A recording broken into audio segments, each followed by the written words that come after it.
মূত্রথলিতে পাথর হওয়ার সবচেয়ে বড় যে কারণ সেটা হচ্ছে পানি স্বল্পতার কারণ। স্বাভাবিক পূর্ণবয়স্ক মানুষের দৈনিক 8 গ্লাস পানি খাওয়া দরকার। এতেই পাথর হয়।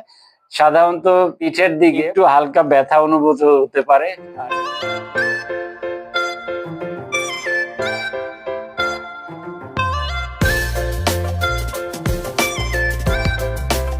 আসসালামু আলাইকুম, আমি ডাক্তার মোহাম্মদ সাইফুল হাসান রানা। আমি হচ্ছে কিডনি রোগ বিশেষজ্ঞ, consultant, Mugda medical college hospital. কিডনির রোগের মধ্যে আরেকটা সমস্যা হচ্ছে কিডনি বা কিডনির যে নালী এবং মূত্রনালী, মূত্রথলি এইসব জায়গায় পাথর হওয়া। তো পাথর হওয়া সাধারণত কোনো কারণ ছাড়াই মানুষের কিডনিতে পাথর হতে পারে। তবে সবচেয়ে বড় যে কারণ কিডনিতে বা কিডনির নালীতে অথবা প্রস্রাবের নালীতে অথবা কিডনির থলিতে বা মূত্রথলিতে পাথর হওয়ার সবচেয়ে বড় যে কারণ সেটা হচ্ছে পানি স্বল্পতার কারণে। যারা পানি কম পান করে এবং আমরা সাধারণত দেখি যে যারা মিডল ইস্টে থাকে, তারা যারা একটু মধ্যপ্রাচ্যের মধ্যপ্রাচ্যে যে গরম আবহাওয়ার দেশগুলোতে কাজ করে এবং তাদের ওরকম ভাবে পানি খাওয়ার সুযোগও হয় না এবং উচ্চ তাপমাত্রার কারণে তাদের শরীরে সবসময় পানি স্বল্পতা দেখা দেয়।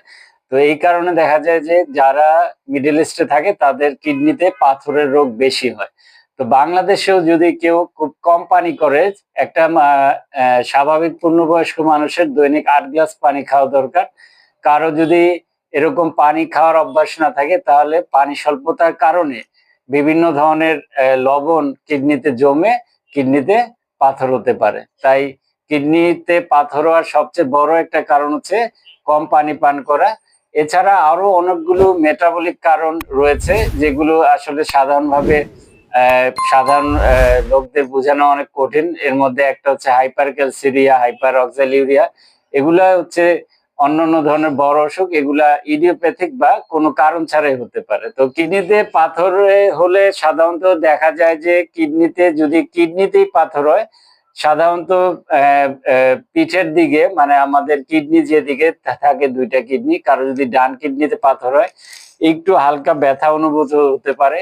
আর কিডনি নালীতে যদি পাথর হয় তাহলে হচ্ছে ওই কিডনি নালীটা ব্লক হয়ে ওখানে প্রস্রাব জমতে জমতে হঠাৎ প্রচন্ড ব্যথা নিয়ে রোগী আসতে পারে। এই ধরনের ক্ষেত্রে দেখা যায় কিডনি নালীতে পাথর হওয়ার রোগীরা দেখা যায় যে হঠাৎ তার প্রচন্ড বমি, পেট ব্যথা নিয়ে আসে এবং পরবর্তীতে আলট্রাসোনোগ্রাম বা এক্সরে করলে দেখা যায় কিডনি নালীতে পাথর হয়েছে। এছাড়া কিডনির তে পাথর হওয়া রোগীদের প্রস্রাবের সাথে রক্ত যেতে পারে। এই ক্ষেত্রে প্রস্রাব কিছুটা লাল বর্ণের হতে পারে।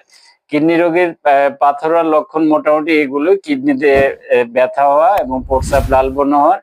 এর প্রতিকার কি? তো প্রতিকার আসলে আমি প্রথমে কিডনি পাথর হওয়ার কারণ ব্যাখ্যা করেছি। তো প্রতিকার হচ্ছে আমাদের খাদ্যাভ্যাস ঠিক রাখতে হবে, প্রচুর পরিমাণে পানি পান করতে হবে। একজন প্রাপ্তবয়স্ক লোকের যতটুকু পানি খাওয়া দরকার ততটুকু পানি খেতে হবে এবং ব্লাডার হ্যাবিট বলতে যে জিনিসটা আছে সেটা ঠিক রাখতে হবে।